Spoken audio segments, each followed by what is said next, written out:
My name is Jacque Fresco. I'm project director of the Venus Project in Venus, Florida. The Venus Project maintains if you don't want war, if you don't want poverty, hunger, unemployment, territorial disputes, and all the other problems that go with society, you have to declare the earth as the common heritage of all the world's people. If you fail to do that, you'll have problems to the amount of events you don't want to change. If we don't change, we'll have the same problems over and over again. The Venus Project is an attempt to design a world where poverty, war, prisons, police do not exist, because we deal with the problems themselves, the factors that shape arrogant behavior, aggression, all the things that paralyze our society and prevent it from growing. Politics was good 100 years ago. Today, politicians have no ability to solve any problems because they're not students of behavior, they're not students of agriculture, oceanography. They know nothing about the factors that operate the world. So they say things that people like to hear, and that gets them elected. Now, scientists, on the other hand, are not concerned with public approval. What they do, even if everybody on Earth believed the Earth was flat, they would say, "You're wrong. This is the evidence we have to support the fact that the Earth is round." But they don't say it's a little round, a little flat. That's politicians. Money was a convenience designed by man many years ago. You used to carry a bag of apples and change it for tomatoes. That was a trade in the old days. But when you invented money, it carried smaller particles, and it was easier to represent apples or tomatoes or eggs by giving a person a coin instead of bringing 50 eggs and chickens. Money represented a value agreed upon to diminish the lugging around of heavy objects. Later, it became the most corrupting medium in the world. It corrupted people. They paid each other off.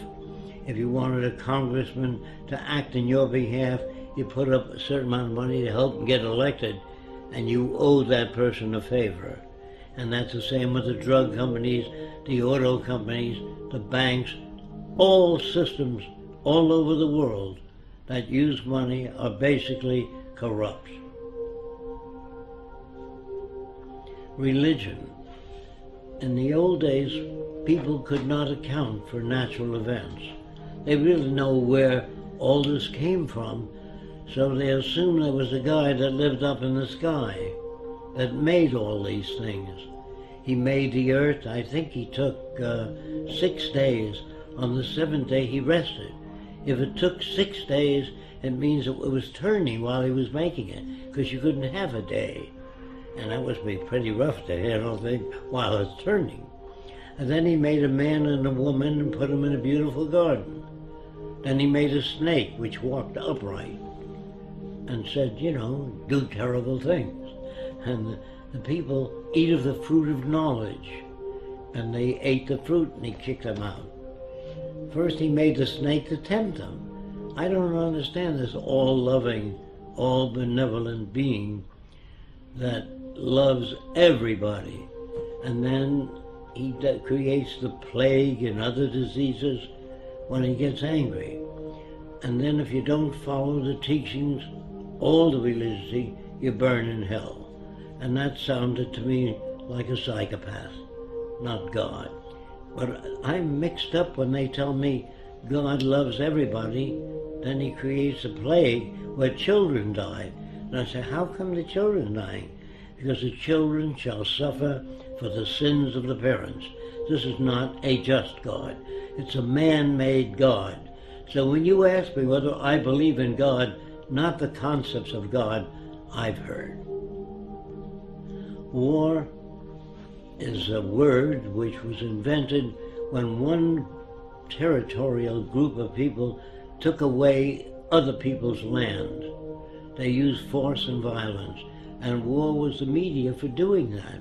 You shot other people, stole their women and their resources for your own gain. And nations have been at war ever since man invented weapons. And as long as you invent weapons, you can have war. And war is the means of protecting everything you've stolen from others.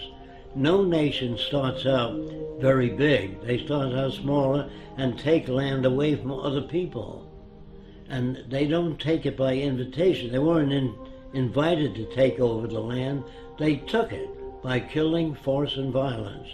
And war is the most inappropriate way of solving the differences.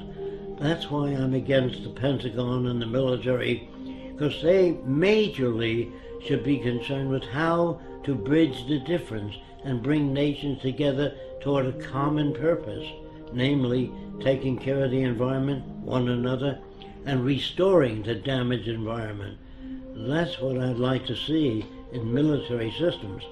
I would like to see, instead of training millions of soldiers to be killing machines, I'd rather train them in being problem solvers. Send them back to school, teach them social science, social psychology, sociology, so they can add to the culture, not be destructive. But ask anybody, what does democracy mean? They think it means participation in government affairs. So I asked them, do you really believe in democracy? They always say yes. I said, did you vote for the space program? They said, no. Did you vote for the Vietnam War? No. Did you vote for the war now? No. Where the hell do you participate? That's an illusion given to people. They even pick the people you vote for to make sure they'll keep things as they are, the establishment. So they put them out there for you to vote for them. If we lived in a democracy, there'd be 5,000 political parties, different points of view. In a true democracy, you would have that. All points of view expressed on television and radio. It's up to you to turn it off.